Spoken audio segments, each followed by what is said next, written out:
So welcome to all of you. Great to have you here. I will give you a brief for the next 30 minutes about the derivations of the Russian-Ukrainian war. I will mainly focus especially on the tactical operation level. I will also say a little bit about the strategic level, but my main focus would be the lowest, I would guess and say. So first of all, bottom line up front, some bullet points which I would like to present to you, and some of them I would like to discuss a little bit more in detail. So the first thing I would like to stress is that Russian doctrine and tactics haven't changed since Cold War 1.0 actually. But, and this is the important thing, they have adapted, and how they have adapted I will show you a little bit more in detail. First question I would like to ask you, would you agree on that, the ones who have a little bit of knowledge on that, or not? So the ones who think I'm right, raise their hand. And just a few, okay, and most of you think different. So they have changed a lot. Since the Cold War. Since the Cold War. But I see the mass of you has no opinion on that. Okay. So the second thing, I think you will agree on that one. Drones, counter unmanned aerial systems, electronic warfare have become the key to success. If, I would say, they're used in the right way. Would you agree on that? Who would like to raise his hand? A few, okay. Super. You're getting warm, I see, perfect. Who see it different? Okay, there's one person, perfect. Okay, thanks. So the next one, the transparent battlefield, something we have discussed in theory in the last years, is reality. But you still can hide and you can conduct maneuver. Would you agree on that? Okay, again, most of you have no opinion on that. Or who see different? Because this is also the topic of our forum today. Okay, raise your hand so that we can see it. So you see different. Okay. So the next thing, the coordination of ground, air, and sea forces is still vital and possible if your forces are properly trained. You agree on that? Okay, perfect. Someone who said it's different. Doesn't matter how good you're trained, you will not be able to do whatever is necessary. Okay, perfect. Joint fires is key. More rocket launchers, think of the HIMARS, for example, and other systems, and precise weapon systems. You know the discussion we have about JSO, JSAM, JDM-ER, and all these kind of different weapon systems. If they can resist electronic warfare. This is very, very important. We will elaborate a little bit on that. Would you agree on that? Yeah. Okay, perfect. Super. With a different opinion? Okay, so everyone agrees. So let us discuss a little bit in detail the different things I would like to show you. The last, before I do that, the last thing which we will take with us is related to ground-based air defense, which you need if you want to protect your rear. But this point already goes a little bit into the strategic part of my presentation. But I think everyone would agree that if you don't have proper ground-based air defense, you will not be able to fight a long war. What we actually also see how it looks like at the moment in Ukraine and all the challenges they have. So first of all, a few words about the situation in Ukraine. We are having now phase 7 of the war of the Russians against Ukraine. What is the phase 7? It's the second Russian summer offensive. The second Russian summer offensive is already culminating. Actually, why is it culminating now? Because we see the Rasputitsa in the next 2 to 3 weeks, which will start and will then limit both sides heavily. But what you can see is that the second Russian summer offensive was fought quite more successful than the first Russian summer offensive. Why? Because the Russians have adapted, especially on the tactical level. So you see a lot more infantry. What do the Ukrainians say? How many troops the Russians have currently in the eastern Ukraine? How many? Any numbers? 500,000. Another number? 640,000. And they expect that the Russians have at the end of the year 690,000 up to 700,000 soldiers. That's quite a lot, I would say. Yeah? It's agreed within the expert community that the Russians have the possibility to mobilize another 30 to 35,000 soldiers each month, actually. Now you can ask yourself what kind of possibilities the Ukrainians have at the same time. So we see a lot more infantry. And suffering, as Matthias already told you, is not a problem for them. And even losses are not that way discussed like we do in the West. We even see that they improve their armor. You know, this very famous turtle tank. I guess we will also hear a presentation of that one. We see a lot more electronic warfare and jamming, especially from the Russian side. I would even say they have a very good coverage along the whole front line. So this is already 1,000 kilometers. Plus another 100 kilometers at Kharkiv, plus another 100 kilometers at Kursk. And then we have some sophisticated little gimmicks, like first-person view drones, artillery, for the very famous gliding bombs called FAB or UMPK, up to 3,000 kilograms, which is quite heavy. Just recently there was a footage from an OTEP 9000, which is quite impressive, if you might have seen it in Vovchansk. And as you can see here, the Russians are adapting. Some things were invented by the Ukrainians, like for example the first-person view drone is an Ukrainian invention, but the problem is that the Russians are producing it on an industrial scale. And here it is, this most and deadliest weapon of the Ukrainian war. I brought one with me. We built that one at the academy, and we will start to train the cadets next year actually to show them how this thing works. So this is original, except the warhead, of course. And if you ask yourself what this RPG-7 warhead can manage to penetrate, so we try to do also this one. So this is actually what is the result if the drone hits your tank. And as you know, there are many, many videos in different social networks where you can see the impact of such a drone. I will just show you one.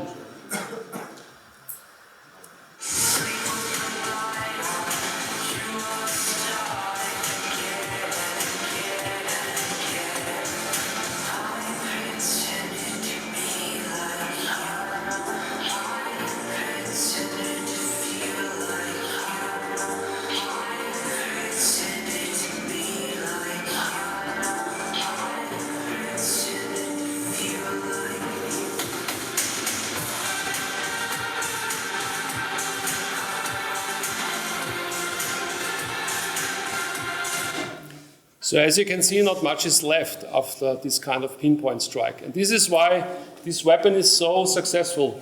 What do you think, how much had it cost to build this little drone? Any guess? 321 euros. So ask yourself what the Javelin costs, just to give you an idea actually. Yeah? But of course also these drones have their limitations.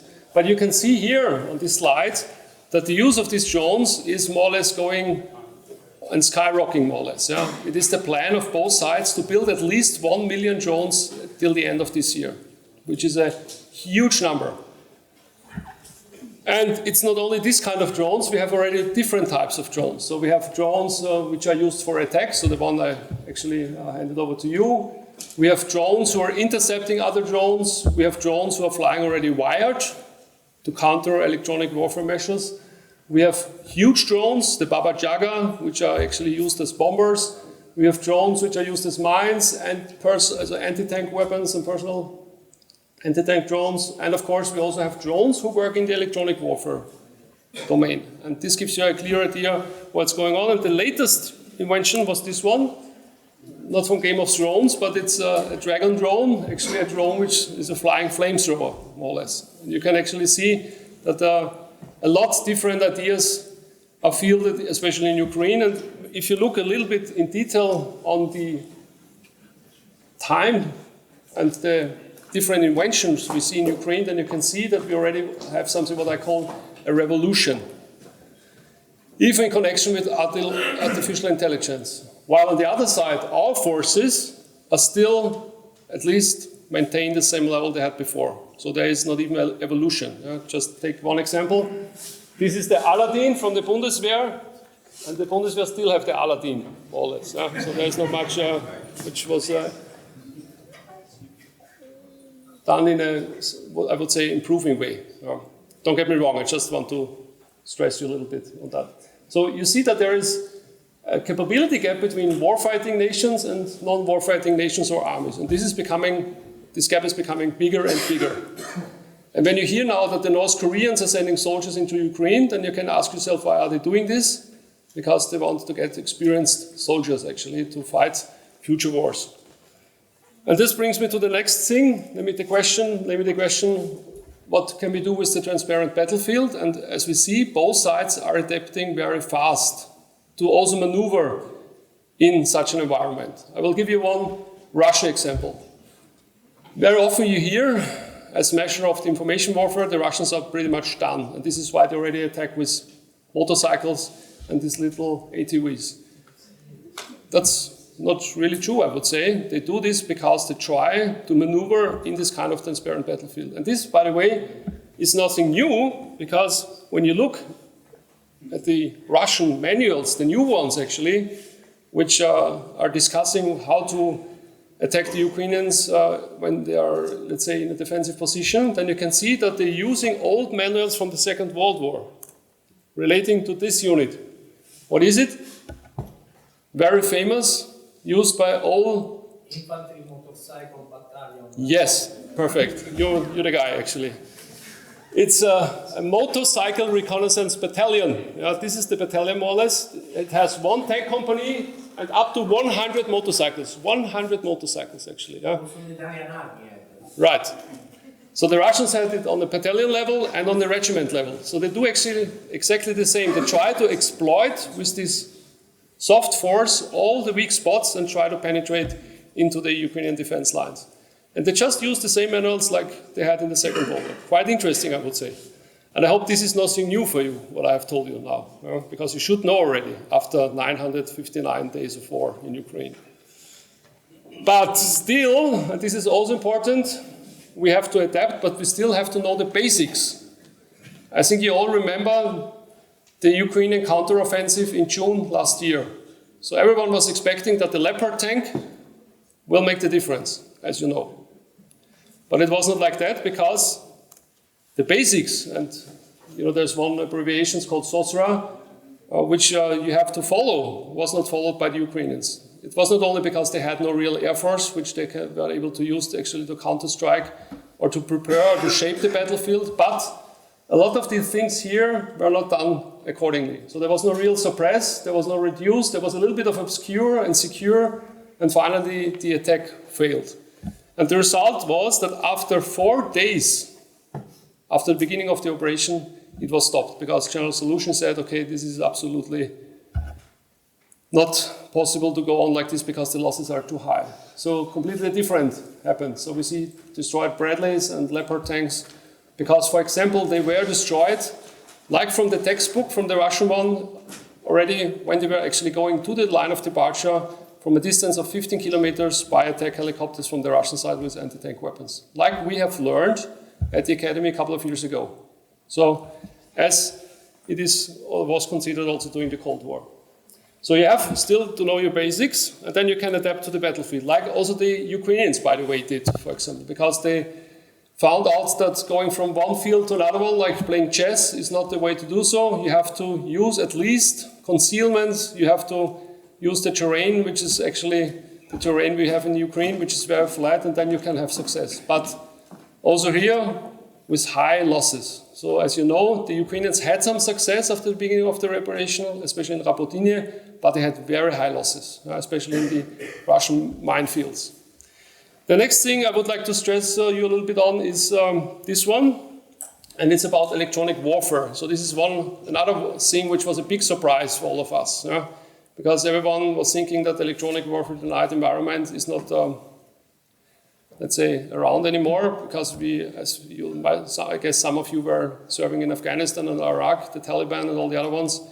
The anti-Iraqi forces never actually used any assets to deny this kind of environment, this kind of domain, but the Russians do it absolutely different. So you not only can see that the Russians are using these devices along the front lines, but they're also using it, let's say, in other areas of their interests, for example, in the Baltic states, for example, which is a huge topic there.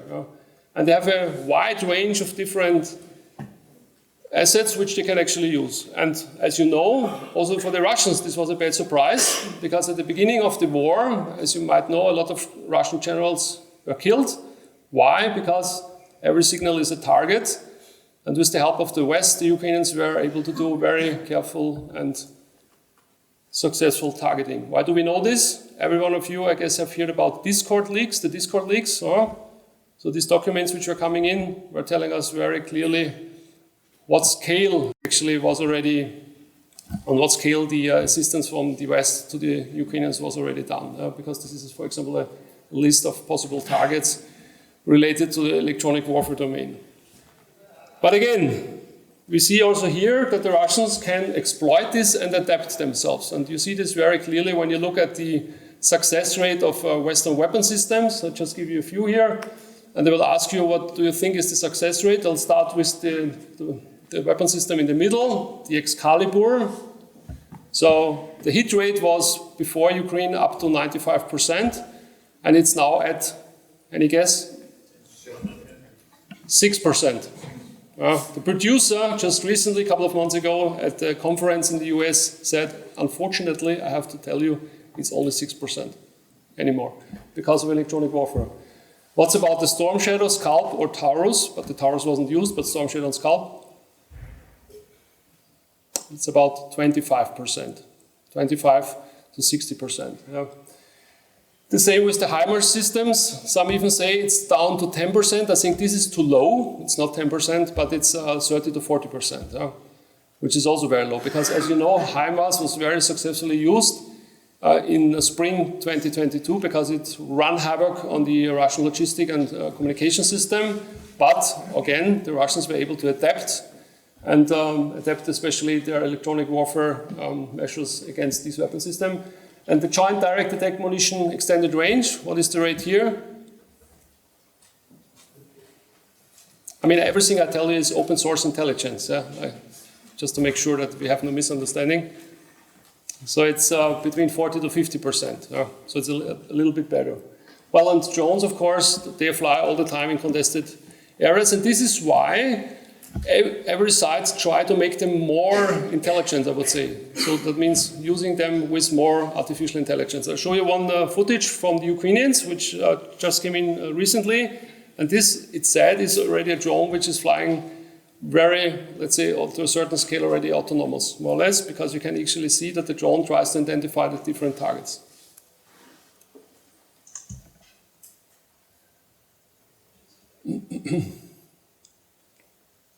You can see that the drone assisted with artificial intelligence is already pinpoint targeting some of the different targets which are available, if it's a car or if it's, for example, a person, a soldier, whatever it is.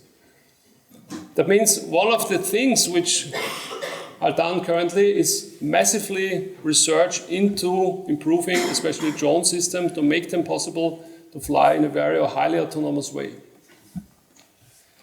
And that brings me to the point to show you this picture. Who of you knows this guy? At least one. Mitchell. Right, Billy Mitchell.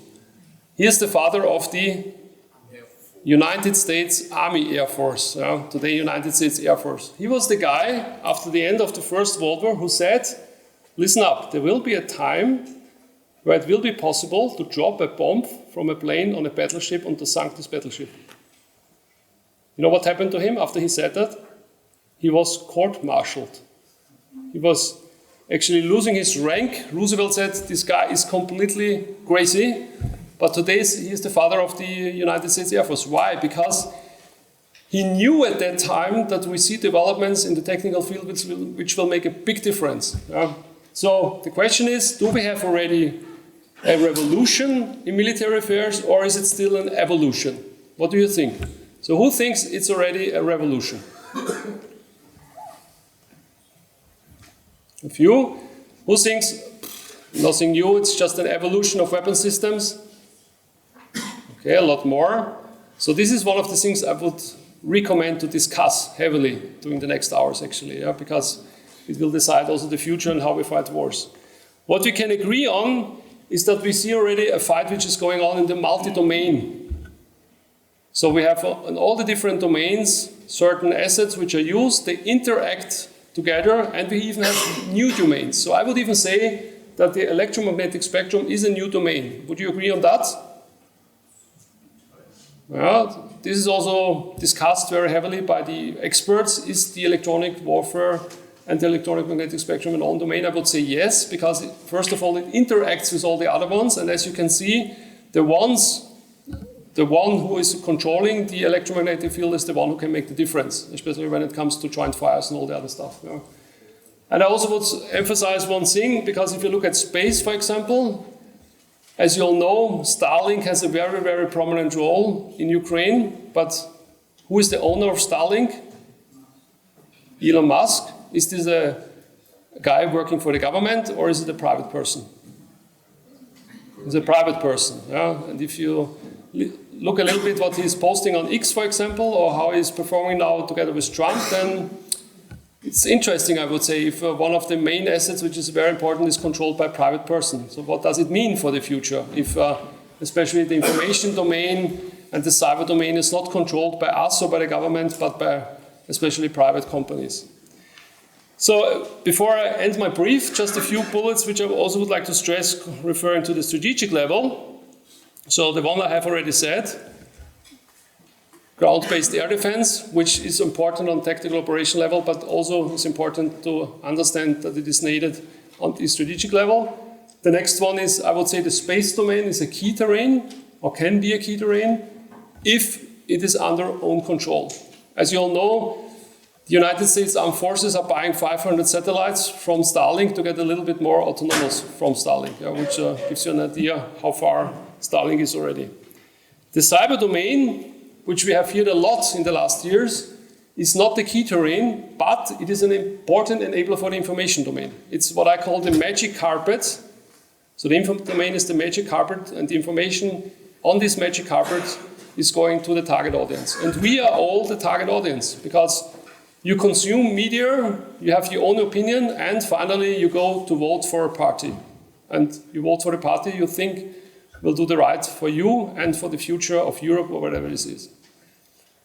So the next thing, which I also want to stress, is you have to dominate the information domain. If the opponent is dominating the information domain, you should not wonder if your people at the end of the day say, well, the Russians, they're not so bad. You have to understand them. I mean, NATO, to be honest, I think we have to see both sides, and so on and so on. I'm just provoking you a little bit, but I think you understand what I mean. So if you want to maintain momentum when it comes to supplies, the center of gravity, and so on, then you have to make sure that the people think the same like you are. And if it's not the case, if you somehow leave them, then you should not wonder if the different is happening. I would say it's also interesting that the time of the expeditionary conflicts are over, but our opponents fight a global war. If you look at Africa, for example, what nations have withdrawn from Africa in the last months, or even years? What's about France, for example?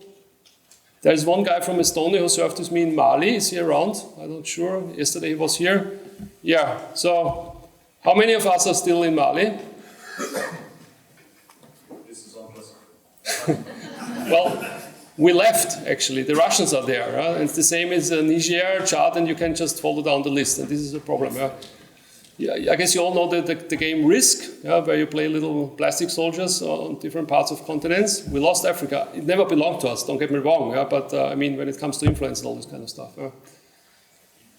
And of course, I would even say there's high pressure on NATO, because if NATO wants to succeed, it has to prepare for this kind of long wars and Cold War 2.0 in the future. If it wants to survive as an organization, and as everyone thinks, okay, it makes sense to be part of it. And there are a lot of tricky questions to ask. Baltic states, for example, what will happen if, and so on and so on. And they have to be answered now, because the situation is becoming more and more violent. So the last thing I would like to stress is this one. I think you all agree that you can win on the tactical operation level, but you still can lose on the strategic level if you underestimate the enemy. And this is what I want to stress, and what I'm doing since the beginning. At the beginning, I was always, how should I say, called the Russian troll, because I was saying, just wait a little bit, the Russians will adapt. I'm very, how should I say, I'm very, in a way, influenced by my time I spent in Russia. I wrote a book about the Soviet operation at the end of the Second World War, conducted in Austria. And I had the huge and really interesting chance to go into these archives in Moscow, but I also had the chance to visit some of the veterans, to talk to them about the Great Patriotic War. So I got a little bit familiar to the relatives of these veterans, some of them even in the military. Yeah. And I would not say that I understand the Russians. Matthias also tried to explain it a little bit, but they look like you and me, but they're completely different people. Completely different people. Yeah. Well, that would conclude my briefing. So I think we will see a lot more to come. This is, by the way, what is it? A Shahid 136, 131, or Garan 2, like the Russians call this. This is already the improved version, but I would like to stress once again, think of the First World War. That was the first time planes were fighting each other, and now we have already the time where drones are fighting each other. So I think that gives you a little bit of an idea of what we will see in the next even months and years to come. Thanks a lot.